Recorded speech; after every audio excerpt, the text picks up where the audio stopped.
Hey everyone, welcome back to my channel. I just wanted to take a moment to say a huge thank you to all of my amazing subscribers. Your support means the world to me, and I couldn't do this without you. If you're new here, make sure to hit that subscribe button and join our awesome community. Let's dive into today's video. What up, doe? My name is Gunna Strong, and I hunt the Dogman. Despite what you may have heard, the cryptids are real. I know this because my two friends and I were attacked by the Michigan Dogman, and I survived. Now I hunt them in the name of my boys. Rest in peace, Terry and Marlon. If you're new to these stories, 4 years ago, in 2018, two other friends and I were attacked by a Dogman, and my grandfather, Duncan, saved my life. Then a family secret was revealed. My brothers are warlocks, and I am a werewolf. My wife, brothers, and I took down the pack that attacked me, known as the Shadow Pack. On October 2nd, 2022, Cassandra and I welcomed our baby boy into the world, a healthy 10-pound bundle of joy named Luna Strong. I can't help but wonder if he will take after the wolf, the coyote, or both. Now a year old, Luna is already demonstrating remarkable strength and intelligence. He runs, jumps, and even speaks in full sentences. Duncan is so eager to start training him, but I've told Duncan that we'll wait until Luna is 5, maybe. I understand why my parents tried to shield me, Sam and Jeff, from the truth about what's out there. But I want Luna to be prepared for anything. When he turns 18, if he chooses, he will train as a Kujosha hunter. I never joined the unit myself. I prefer to hunt alone, though I do take on missions occasionally. Duncan and the twins rebuilt the cabin, expanding it from 1 bedroom to 3. They're living with him now and crafting some impressive weaponry, including 10-gauge shotgun shells designed to vaporize cryptids. Pretty dope shit. I can't wait to try them out. In a couple of days, I'll be hunting a fox cryptid or kitsune. Fox hunting. Ha! Who would have thought? Kitsune are known for their paranormal abilities, like metamorphosis, and are rumored to have superior intelligence and long life. No matter. I'll take it down all the same. It will make a nice taxidermy piece for Duncan's wall. James wants to join me, but this hunt might be too dangerous. I told him, maybe next time. Now 17. James has grown a lot. He's 6 feet 5 inches tall and built like a brick house. I spar with him, and he hits hard. He lives with Cassandra and me, so I've gotten to know him quite well. Duncan sent me the file for my target. It reads, Werefox, female, 7 feet 4 inches, white and black fur, green eyes. Abilities: metamorphosis, potential fire control, human form, Japanese woman. Weaknesses: alcohol. When drunk, kitsune act carelessly, often searching for their tails or inadvertently revealing their ears. They are also easily consumed by negative emotions, which can be fatal. Crime: murder and consumption of humans. The last sighting was in Hocking Hills State Park, Logan, Ohio. A couple of hikers were reported missing by their friend, Mitchell, who had been hiking with them. According to Mitchell, they encountered an old woman on the trail and invited her to camp with them. The next morning, his friends and the old woman were gone. Their hammocks were ripped open, blood stained the ground, and all of the woman's gear was gone. My plan is to track her down, get close, and pose as a hiker. Since she might be able to control fire, using guns isn't an option. Instead, I'll bring my Raven R29 crossbow, my zero-resistance Bowie knife, and a pair of brand-new silver knuckles. I'll also have Jeff turn the crossbow bolts into silver. Before I set out, Cassandra, Luna, and I will hunt together. Well, I'll hunt while Luna watches. James isn't joining us. He finds it boring. Sniffing the air, I homed in on my target like a heat-seeking missile, gesturing slightly to the right. Cassandra and I shifted, and with claws digging into the ground, I launched forward. We ran through the forest in silence until we reached our prey, halting in its sight. Cassandra glanced up and, with Luna, leaped 20 feet onto a nearby tree branch. She whispered to Luna, "Shh, watch, Daddy." Meanwhile, I dropped to all fours and stealthily approached our target. Making no sound, it was a young buck, perhaps for points, but big enough for Luna to learn from and eat. As the buck raised its head to scan the area, I prepared to make my move. As soon as he dropped his head to eat, I launched myself on top of him and pinned his head to the ground. He let out a small plea. I thanked him, then sank my teeth into his neck and bit hard until he stopped fighting. I howled, then flung him over my shoulder and walked back to the tree. Cassandra dropped down with Luna. I looked at him and laughed. He had sprouted a wolf ear. Just one. Cassandra asked me what I was laughing about. I pointed at Luna. She smiled and said, "Aw, so cute. He's a wolf pup." Luna growled at the deer on my shoulder, his little hand in a clawing motion. Raking the air, Luna looked at me with a look seeking approval. With his little wolf ear twitching, I rubbed his head and said, "That's right, son. You got it." I put the deer on the ground and let Luna have his fill. Cassandra and I finished the deer. When we got home, we cleaned up and put Luna to bed.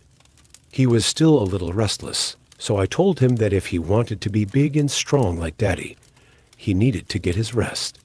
I kissed him on the forehead and told him good night. "Good night, Daddy," he replied. I wasn't ready to go to bed, so I made sure my crossbow's pulleys were oiled and ready for war. Cassandra called me. "Alpha, come here." I dropped what I was doing and walked to the bedroom. Cassandra was sitting on the edge of the bed, with her huge breasts facing me. Her arms were behind her back, supporting her. I walked over to her, got on my knees, and spread her brown legs. With my face inches away from her mound, I took in her scent. It was enough to drive a man crazy.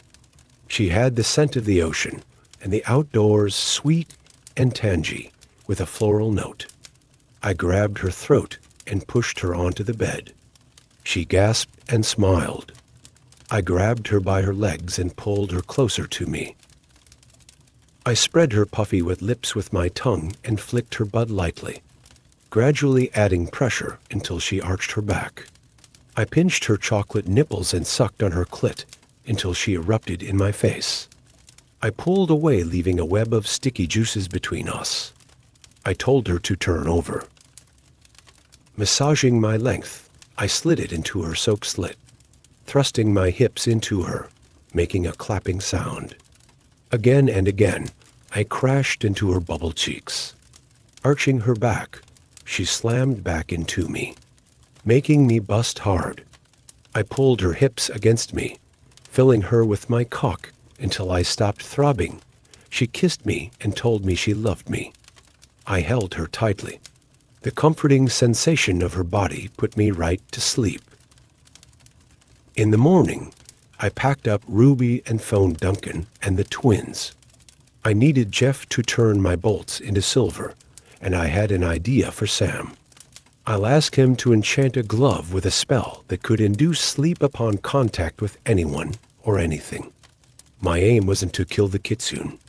They were a rare species.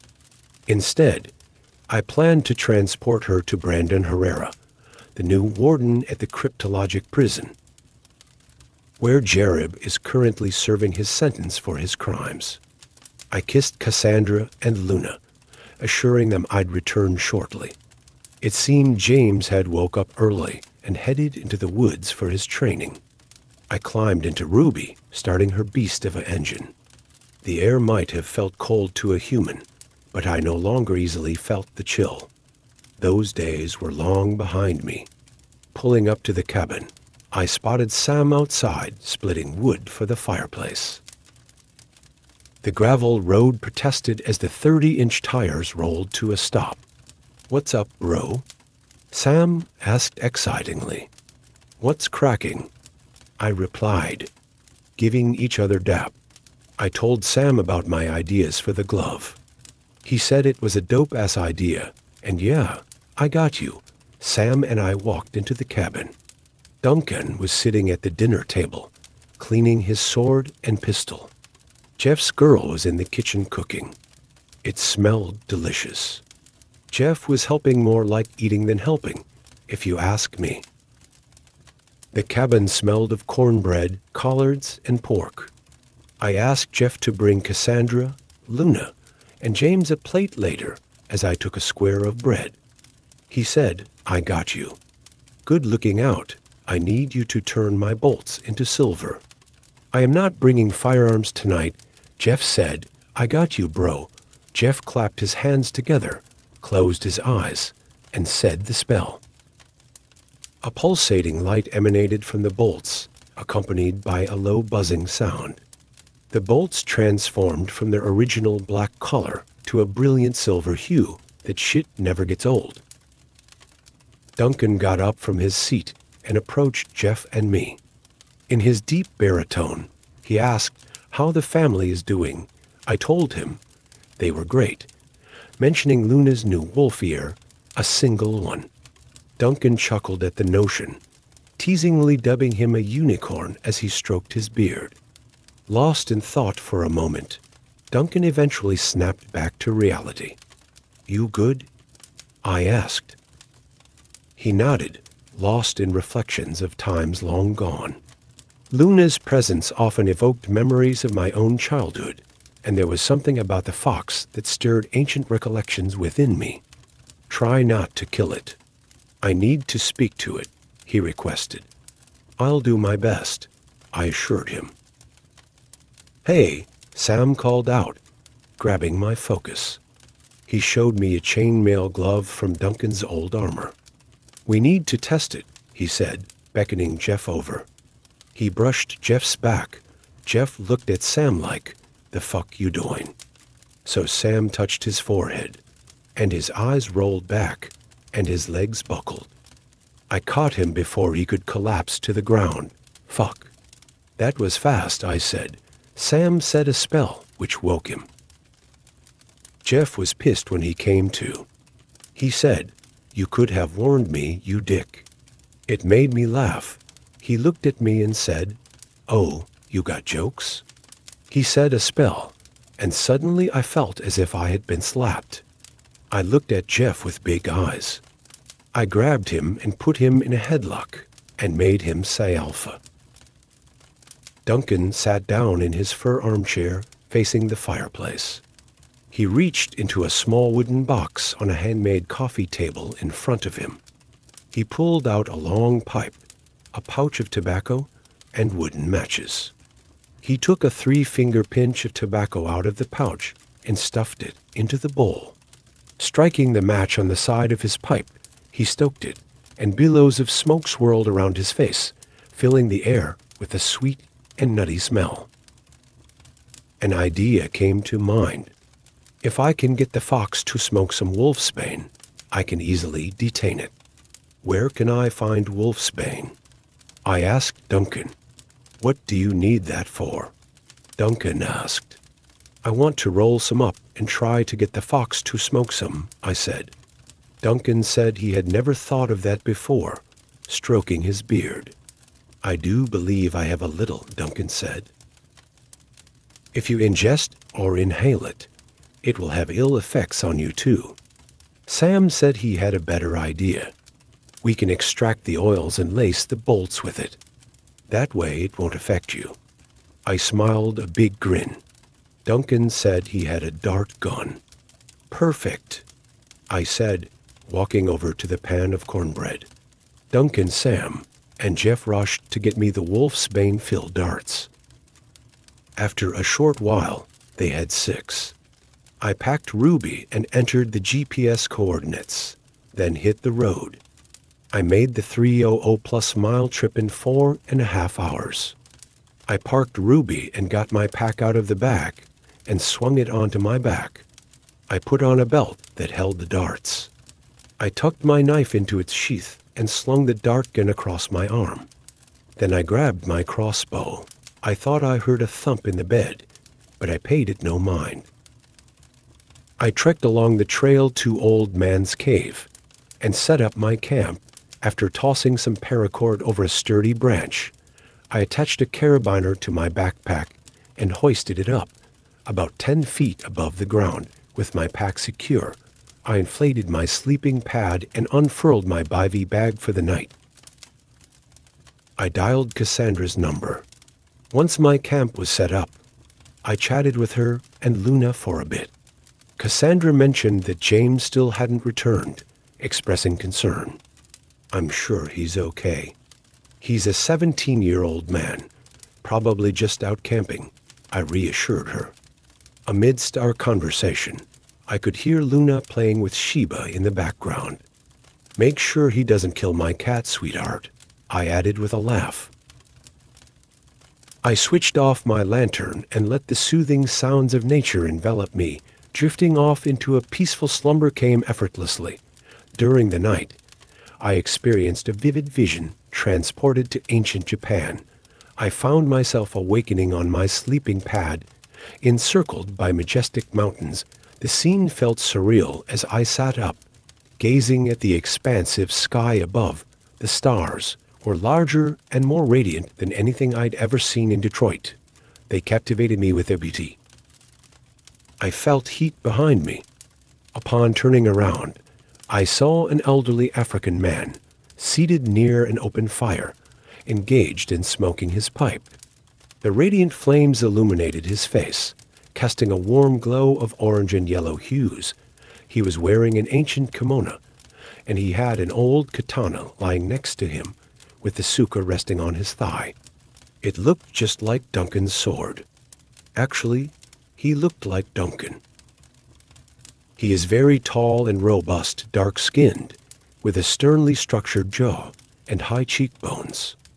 Long, gray dreadlocks hung to the ground, slightly covering his face, giving his appearance in the firelight a more menacing look.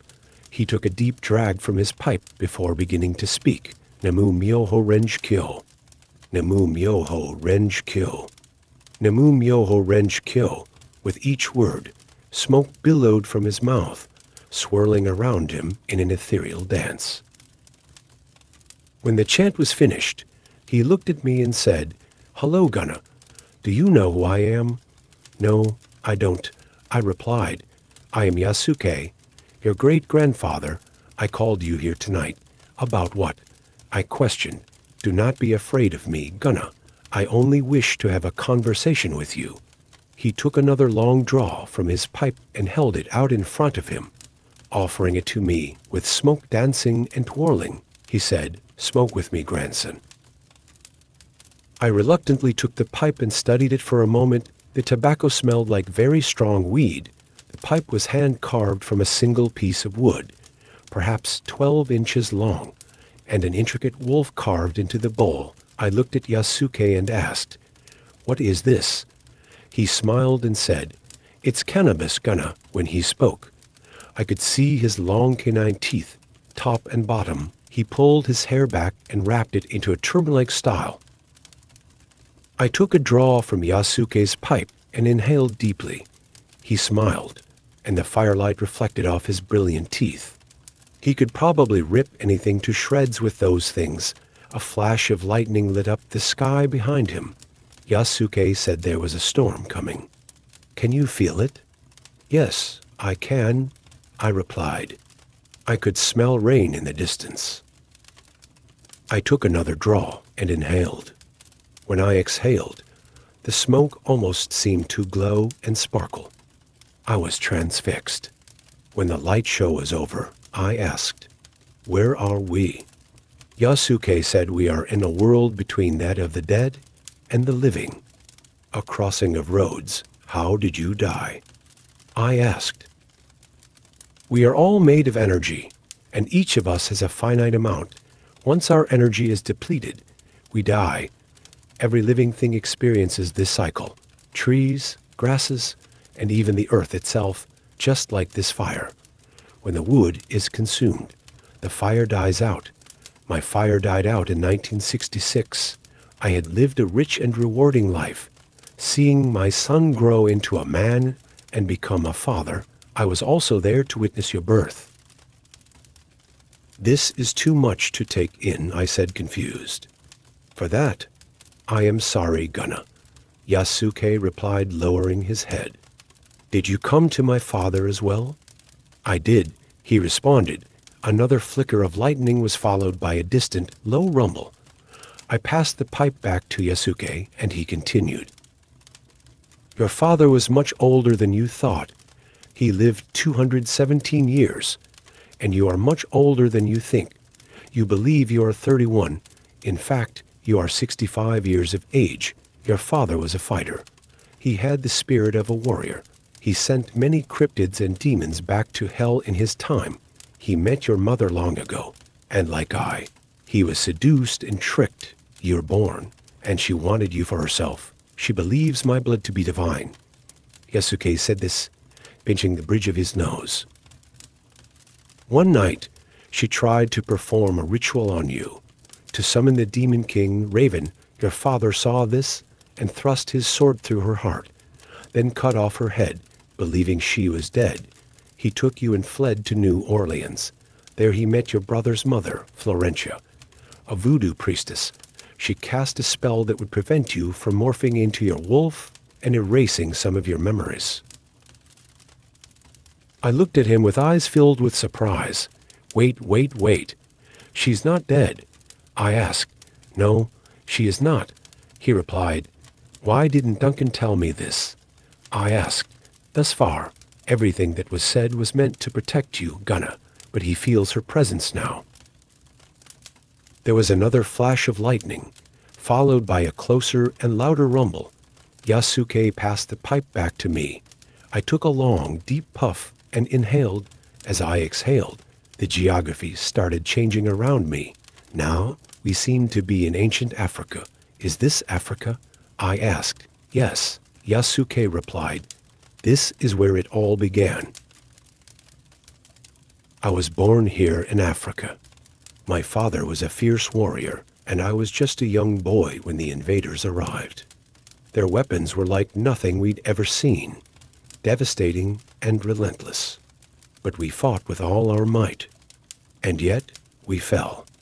They slaughtered my father and our bravest warriors, enslaving everyone I knew. Chained and beaten, I was shipped to distant lands and forced to work under the harshest conditions. I grew stronger and more resilient with each passing day. Eventually, I was sold to Alessandro Valignano, an Italian Jesuit. He saw my strength and my potential as a fighter, and I became his bodyguard. In 1579, I arrived in Japan, accompanying Valignano on his mission. Little did I know, this land would change my destiny forever. The Japanese had never seen a man of my stature. I was nearly twice their size and 3 times as strong. Everywhere we went, crowds gathered, their eyes wide with astonishment and fear. To them, I must have seemed like a demon. In 1581, Valignano decided to visit the capital, aiming to secure an audience with Oda Nobunaga, the most powerful man in Japan. Nobunaga summoned us to his residence, intrigued by the tales of the towering foreigner in his midst. When we arrived, Nobunaga was incredulous. He believed my dark skin was covered in ink, so he ordered me to strip down. His samurai scrubbed me vigorously with soap and water. Instead of ink washing away, only the dirt was removed, revealing my true, even darker skin.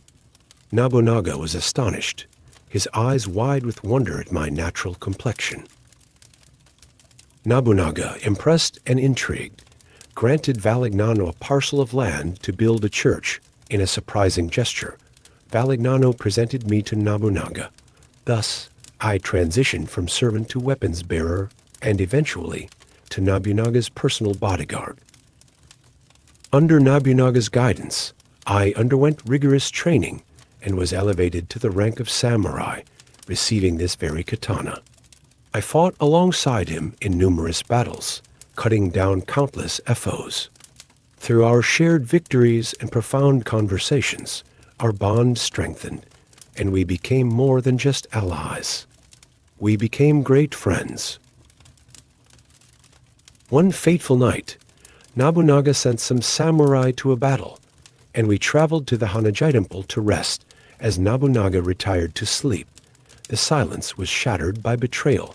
His most trusted general, Akechi Mitsuhide, turned against him, launching a brutal ambush. The night erupted in chaos, and the fate of the mighty warlord hung in the balance. A huge flash of lightning stained the sky in brilliant white-silver light, and a loud clap followed. Me and a handful of other samurai fought valiantly, cutting down countless men until only Nobunaga and I remained. Cornered and defeated, Nobunaga looked at me with unwavering resolve and said, "Yasuke, I will die my own way." He dropped to his knees, unsheathed his sword, and with a swift motion, sliced his own stomach open, committing seppuku. It was an act of honor and defiance. As he lay there, I was honored to perform the final act of respect by cutting off his head, ensuring his dignity in death. Yasuke recounted this with his head bowed low, the weight of the memory heavy on his shoulders. He continued, "I took Nobunaga's head and fled the temple. As I was riding, I looked back to see the temple burning. I found Nobunaga's son the next day and told him of Akechi Mitsuhide's betrayal. We gathered men in an attempt to avenge Oda Nobunaga's death. We fought side by side against hundreds of men with honor, and we were defeated. Once again, I was captured and chained. I was given back to the Italian, and they told us to never return. On the ship before we set sail, I was attacked by a werewolf and almost died. A woman named Kurama, your mother, saved my life. We escaped the ship as its only two survivors. She brought me to the mountains and nursed me back to health. I fought with her against demons, and I killed many. I fell in love, and we had a child. We named him Duncan, and like your father, I found out the truth. She wanted him for herself, so I split her in two and fled, but she did not die, and she came for you." Lightning struck a tree in the distance. Sparks shot out with a crackling buzz. It burst into flames, and a big white fox walked out with a baby in its mouth.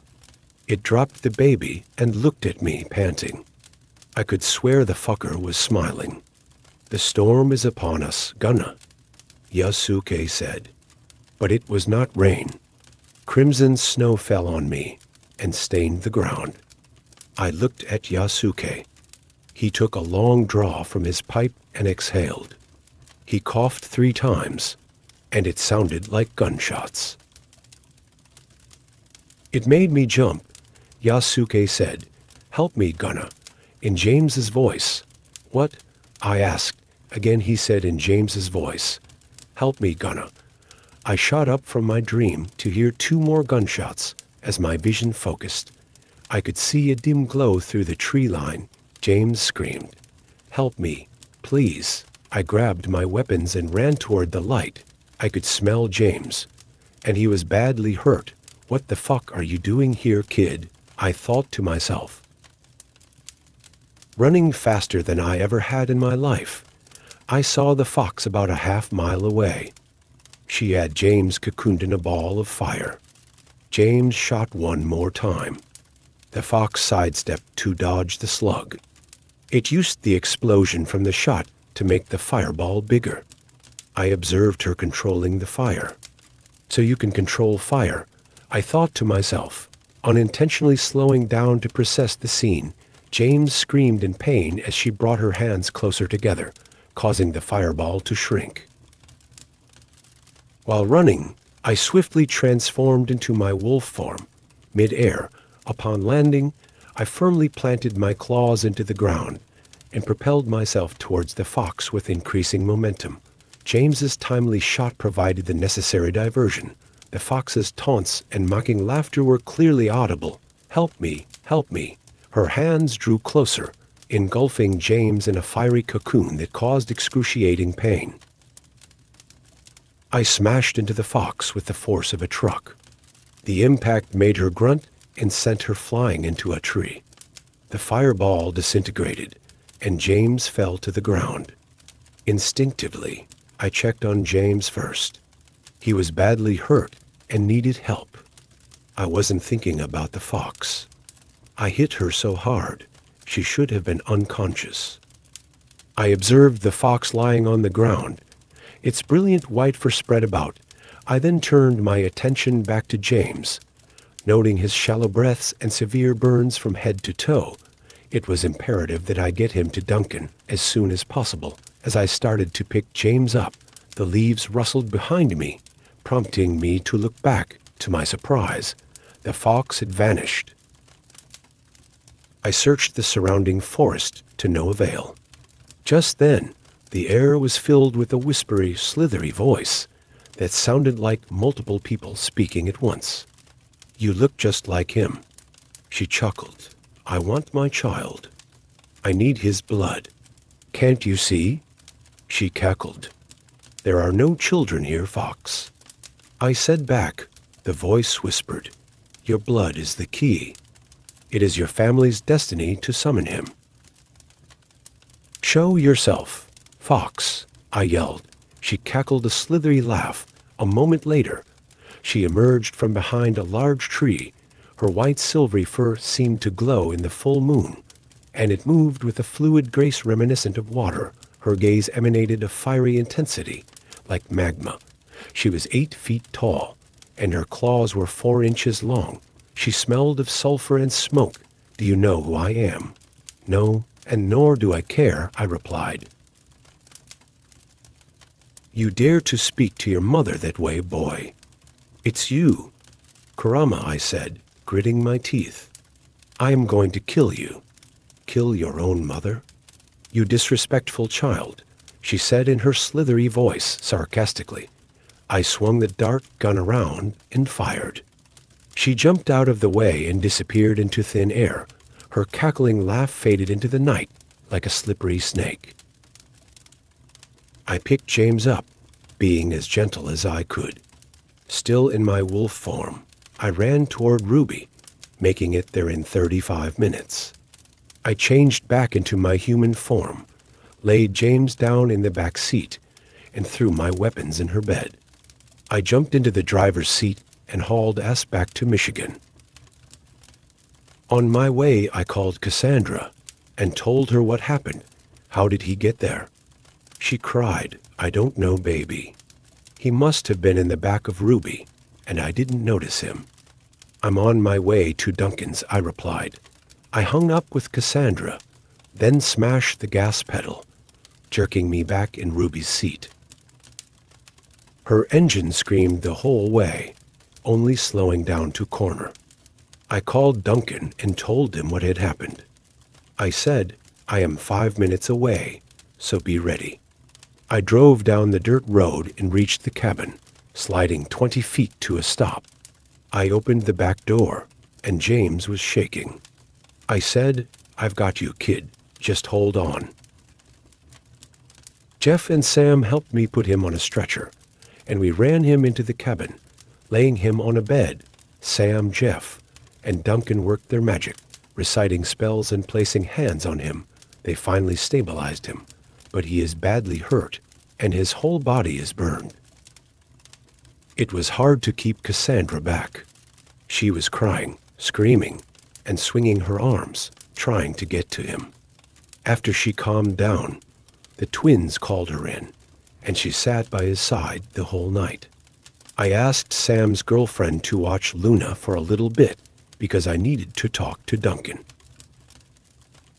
I walked over to Duncan and told him we needed to talk. We walked down to the safe room and sat. Last night, I had a vision. Yasuke came to me. What did he say to you? Duncan asked. He told me about my real mother, the demon fox Kurama. Why didn't you tell me? Duncan sighed. I should have, but I thought she was dead. She was split in two, beheaded, and burned. But it wasn't until a fox cryptid was spotted that I felt something. 3 days ago. For that, I am sorry, Gunna. I am too old to fight the demon now, but you're half demon, Gunna. You must find and unleash it to defeat her. Let us smoke, grandson. Duncan went to get his pipe. He returned in about 5 minutes or so. Duncan proceeded with the ritual of packing his bowl. He struck the match and stoked the tobacco. I asked Duncan what it was. He looked at me and said, "It's a special blend to help me think," and he chuckled a low, baritone laugh. Duncan passed the pipe to me. I took a long, deep draw and inhaled. It tasted like strong bud as I exhaled. I coughed and began to feel a little lightheaded and dizzy. "Slow down, Gunna," Duncan said. Reaching for his pipe, I noticed it had the same intricate wolf carving on it as Yasuke's pipe. I asked Duncan if it was Yasuke's pipe. "It is," he said, nodding his head. "I had a smoke with him, with this same pipe, and his sword was the same as yours." Duncan said, "I have a few things that belong to him. This pipe, his sword, and samurai armor. Now it belongs to you." Surprised, I said, "I can't take this, Duncan." "It's your father's," he responded. "You will need it, Gunna. Follow me." Duncan led me to a wall at the back of the safe room. The wall had intricate Japanese writing in black ink or something similar. Duncan uttered a spell, causing the writing to illuminate with a radiant glow. Subsequently, a concealed entrance emerged, accompanied by a hissing sound as it slid open. A light source exhibited intermittent blinking before stabilizing, emitting a gentle yellowish radiance. On a display stand was Yasuke's black samurai armor, captivating attention with its formidable presence. I looked at Duncan. "I can't do this. I'm not ready for this." Duncan responded, "You must, Gunna. Luna's life depends on you. You must defeat her. Now, let's finish our pipe." We returned to the safe room and resumed our positions. Duncan lit a match and kindled the pipe, releasing wisps of smoke. Subsequently, he spoke to me. "I would like to gain a better understanding of the discussion you had with my father." He shared his personal history, as well as my father's, with me. He explained how the three of you were compelled to escape from the demon in order to protect us, and there was the burning tree. A white fox walked out of the flames, carrying a baby in its jaws. "Then it snowed blood, I see," Duncan replied. "Did you see the baby's face?" he asked. "I did. It looked like Luna. It dropped him and laughed at me. She will come for him, Gunna. You must be prepared," Duncan advised. I took another draw from Duncan's pipe, inhaled deeply, and exhaled with a cough. Seeing things more clearly, I said, "She will not take our son away from us. Cassandra and Luna will remain here. I'll have the twins create an illusion of Luna at home if I fail. I want you and the twins to take care of Cassandra and Luna." Duncan said, "There isn't time for that." Frustrated, I walked back over to Yasuke's armor and placed my hand upon it. I closed my eyes and said, "If you're listening, I need your guidance, Yasuke. How do I tap into my demon side? What am I supposed to feel or do to unleash it?" Duncan was standing behind me. He put his hand on my shoulder and said, "Your emotions are the key, Gunna." "What does that mean?" I questioned. "You have to control your anger and only then will you feel the demon. You will succeed where we all failed, he said with encouragement. Luna started crying. Luna needs to eat, I said before turning and walking back upstairs. I got Luna and went to check on Cassandra and James. How is he doing? I asked Cassandra. He is sedated now, and his breathing is beginning to stabilize. She replied. Luna started crying again. Cassandra held out her arms to take Luna. I've got him, baby, I said. He's hungry, she said vexedly. Okay, baby, I'll go get some food for the both of you. I'll be back soon, I said. I needed some time to think anyway, as the quick succession of events left me without an opportunity to fully understand the circumstances. As I was walking out of James's room, Cassandra called my name. Gunna. I turned around. Yeah, I said. I apologize, Alpha. I am just a little worried about James. Cassandra said pleadingly. It's okay, baby. I understand, I replied. I headed to the kitchen and got some uncooked venison for Cassandra, and a sippy cup of milk mixed with blood for Luna. On my way back, Jeff stopped me and asked what was happening. I told him about my vision of Yasuke and revealed that my biological mother was a demon. Damn, he said, understandingly. If you need our help, we got you. Thanks, bro. I appreciate it, I replied before continuing to Cassandra and Luna. I gave Cassandra some food and the sippy cup to Luna. She thanked me, and I sat down next to her. I began to speak. I have to fight this demon. She is coming for Luna. I don't know if I can defeat her, Cassandra. I talked to Duncan about him and the twins looking after you three. She can control fire, so I cannot use guns. It will be a real fight, and she is very powerful. My voice was filled with tonelessness. Cassandra gazed into my eyes, searching for reassurance. After a moment, she said, you will return to us, Gunna. We need you. Luna needs you. Remember who you are. You are Gunna Strong. Now, repeat that. I am Gunna Strong, I whispered. Say it like you mean it. She commanded sharply, I am Gunna Strong. I shouted, that's more like it, Alpha. Defeat the demon and bring me her head. Cassandra urged, her voice full of encouragement. I will, I said confidently. Good. Now what are you going to do? Cassandra asked. Bring you the bitch's bloody head. I replied through gritted teeth. Now go. Cassandra commanded. I walked down to the safe room where Yasuke's armor was stored. Duncan was waiting. Are you ready? Duncan asked. I am, I replied. Duncan performed the ritual of removing the samurai armor from its stand. Duncan's eyes met mine, his expression earnest. Today, I pass this armor on to you, not just as a protective gear, but as a mantle of responsibility. May you wear it with pride and live up to the legacy it represents. Remember, it's not the armor that makes the warrior, but the spirit within. As I felt the weight of the armor settle on my shoulders, I understood the gravity of Duncan's words. This was more than a gift. It was a charge to uphold the values of honor, courage, and loyalty, and to carry forward the legacy of the Strong family, just as Duncan and his father had before me. Duncan studied me in the armor. You look just like him, he said proudly. She'll be here soon. I can feel her presence. Can you? I do feel something. It's time to get everyone down here, I said urgently. Sam, Jeff, get everyone down here. I shouted. Cassandra and Luna were the first to arrive.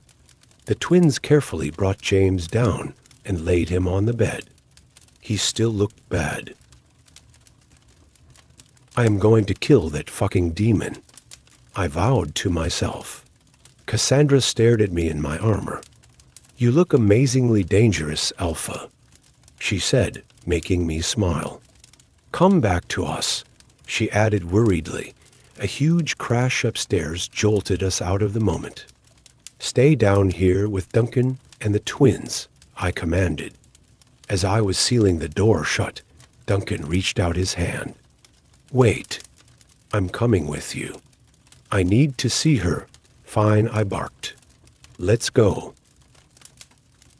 As we ran upstairs, I caught a glimpse of myself in a mirror and paused for a moment. I looked extremely dangerous, like a black angel of death. The helmet and mask were reminiscent of a devil or a wild boar. It was a very intense sight. Another crash shook the cabin, followed by a disembodied scream. A series of yelps, howls, and whines filled the air, almost as if she were in heat.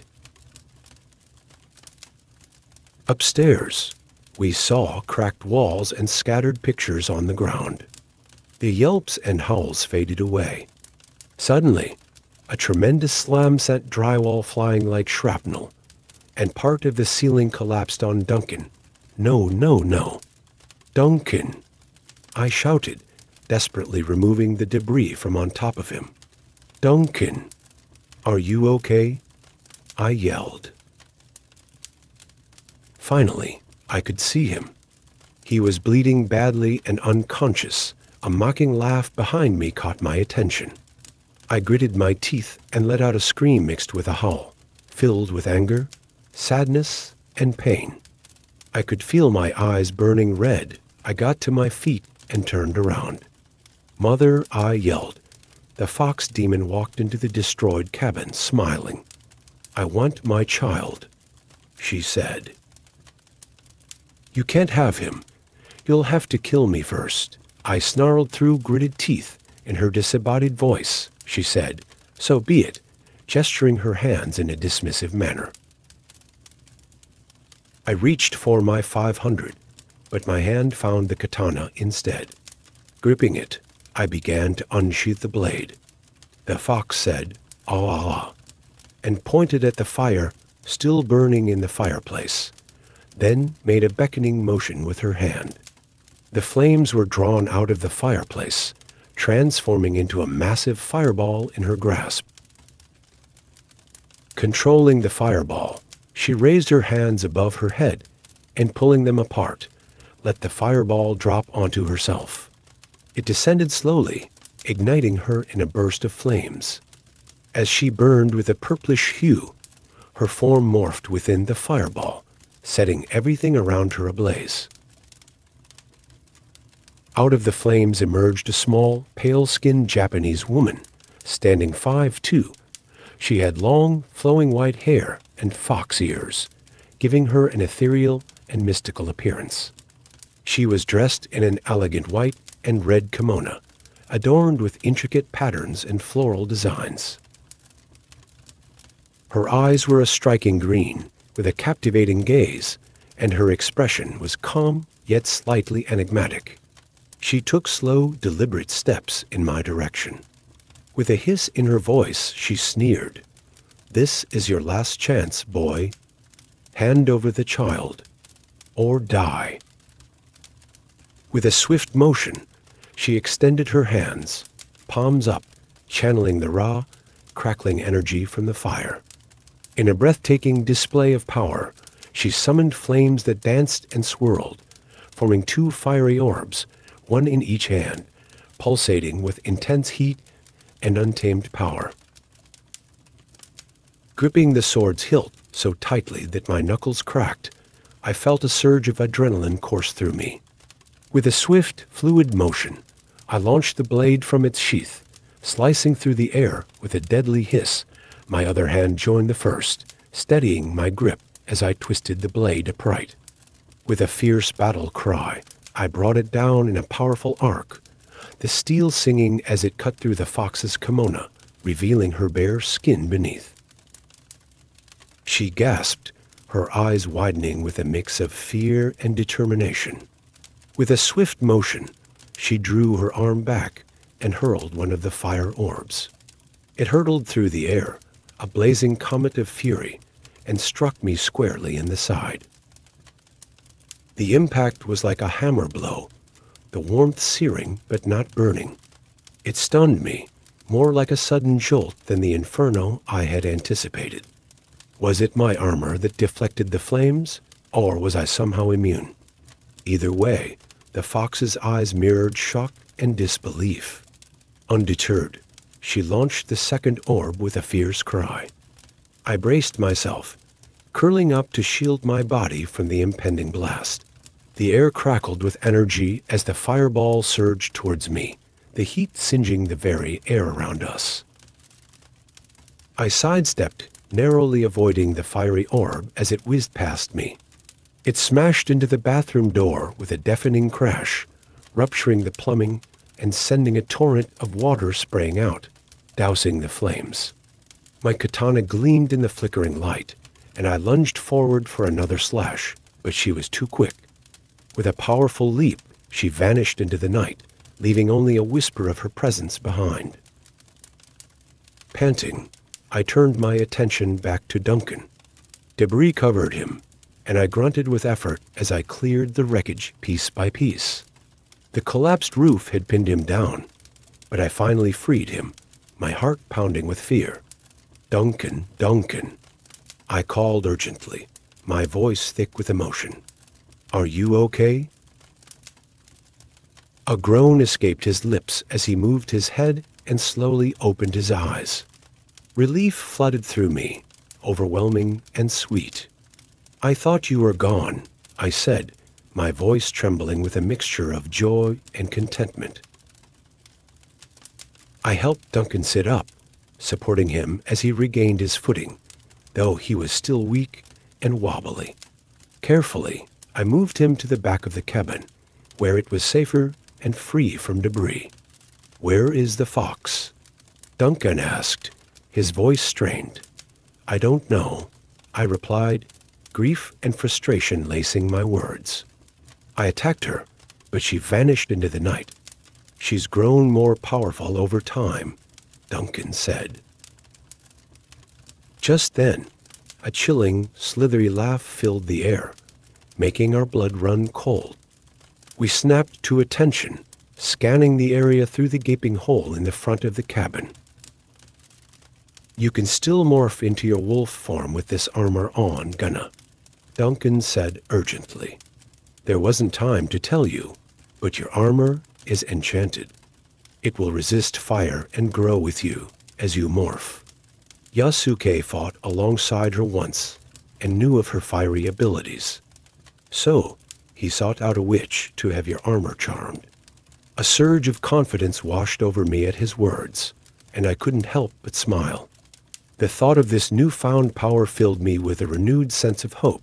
Another empty, hollow cackle echoed around us, followed by a voice dripping with malice.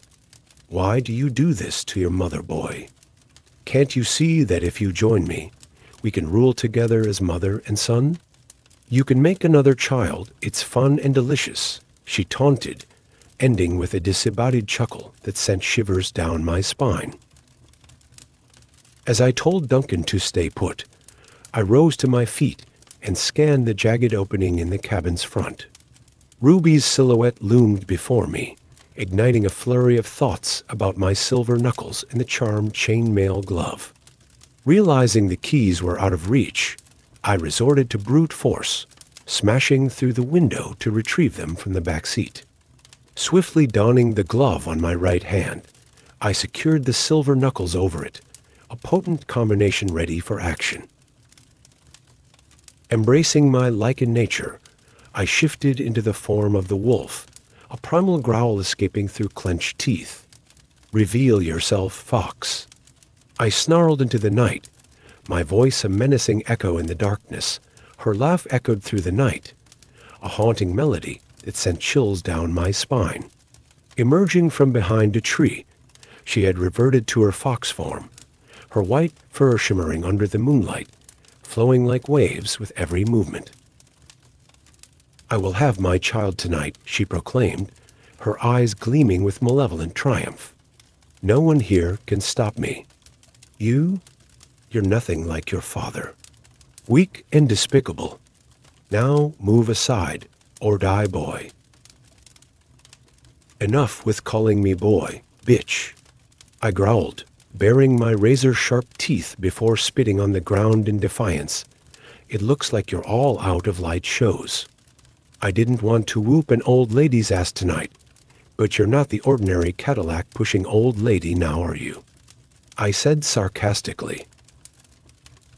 With a chattering, high-pitched growl, she bared her teeth and launched herself at me with a ferocious spinning kick. I barely dodged, feeling the rush of air as her leg whipped past. She immediately followed up with a vicious clawing slash. I raised my arm just in time to block, but the force tore away several of the armored plates, leaving my arm vulnerable. Pain flared in my exposed flesh, but I couldn't afford to lose focus.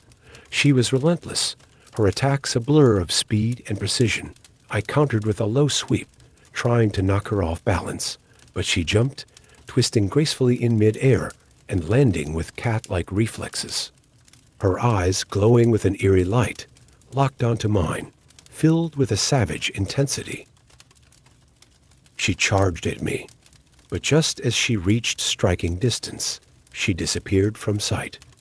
I quickly scanned the area behind me, finding nothing.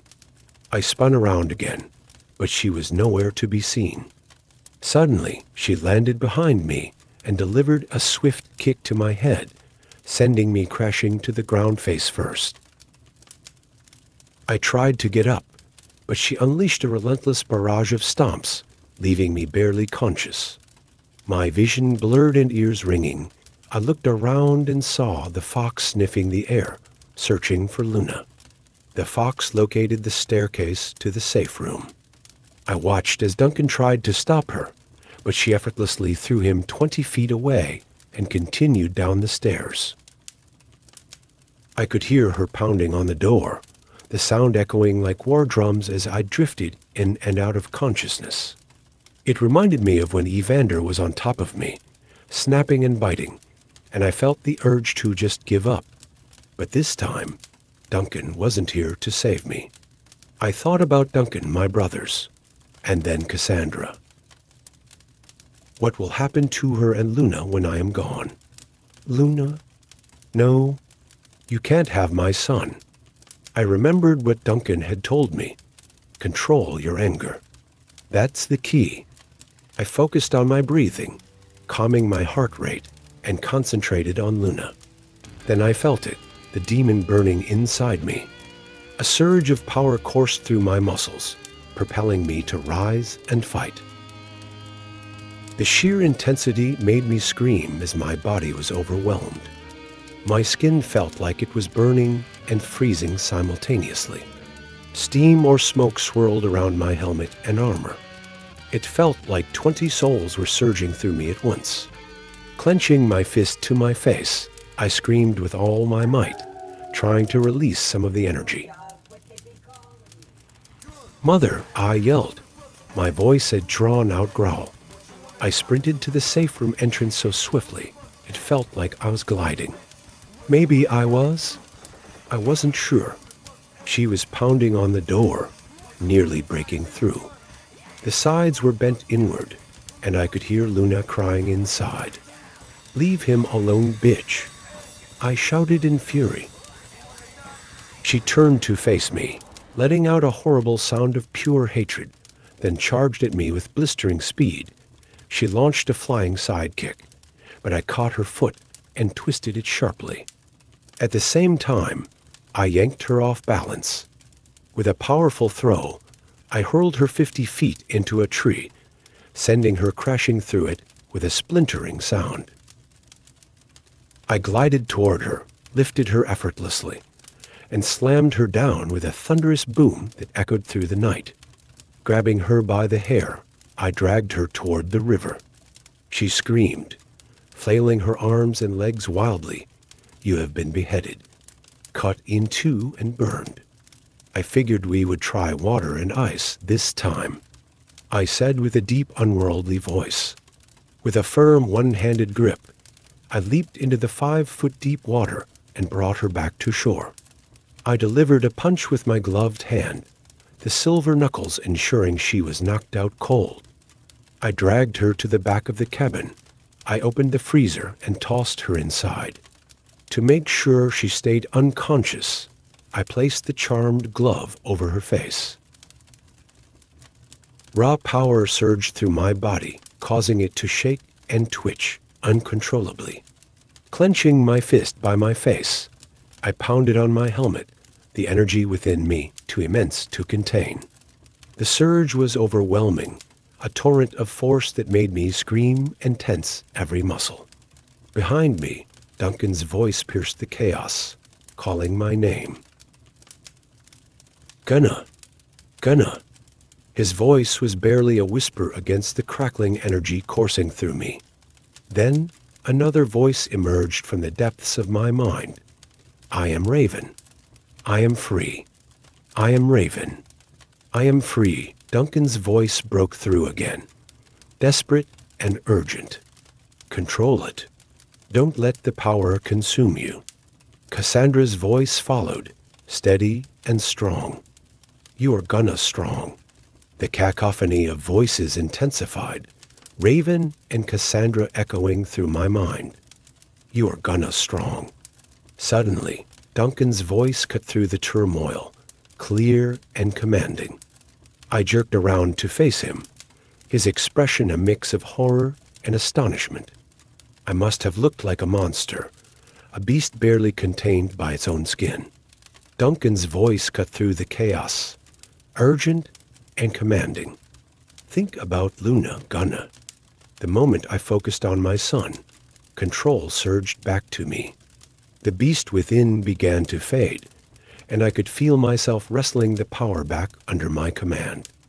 Exhausted, I collapsed to the ground, tendrils of smoke rising from my body, swirling around my helmet like a dark mist. Duncan's hand gripped my shoulder, pulling me back from the brink. Are you okay? He asked, his voice filled with concern. Yes, I replied, breathless. That was too much. Duncan nodded solemnly. That's why your father did what he did. He nearly succumbed to the darkness. You're even more powerful than we imagined. You must learn to control it. I struggled to my feet, offering Duncan a hand. He looked battered and bruised, but together, we limped toward the shattered cabin and the safe room within. Grunting with effort, I began to clear the debris piece by piece. Reaching the safe room door, I wedged my fingers into the dented edges, pulling it free from its frame with a roar of determination. Cassandra stood inside, her face alight with joy. I pulled her and Luna into a fierce embrace, holding them as if I hadn't seen them in 100 years. I love you, I said, my voice choked with emotion. I love you both so much. The twins rushed toward me, wrapping their arms around me, their laughter echoing through the room as they patted my shoulders and back. We're ready to fight, they declared, their eyes gleaming with determination. Suddenly, the rest of the ceiling began to give way, creaking ominously. Cassandra sprang into action, positioning herself in front of Luna, her stance resolute, prepared to defend him with every ounce of strength she possessed. As the tension faded, the twins dashed to Duncan, whose body was battered and bruised. They threw their arms around him, their concern evident. Duncan let out a pained grunt, but managed a weak smile. Sorry, Gramps, they both said. Fast forward a month, and the cabin stood rebuilt. A symbol of our resilience. The demon fox, my mother, was imprisoned, her reign of terror finally over. As night fell, Cassandra, James, Luna, and I sat before a roaring bonfire, its flames dancing in the darkness. In the flickering light, the images of Yasuke and my father emerged, their forms ethereal, yet unmistakable. They spoke to us, their voices filled with gratitude for ending the curse that had haunted our family for over 500 years. Cassandra pointed at the spectral figures, showing Luna. "Those are your grandfathers," she said softly. I smiled through the tears that welled up, looking into my father's eyes. "I love you and miss you," I whispered, feeling his presence warm my heart, even as the flames crackled and the night embraced us all. In the morning, Duncan called to ask if I was ready for my next mission. This time, it's a 12-foot-tall, 800-pound Wendigo terrorizing the Canadian woods. Here we go again.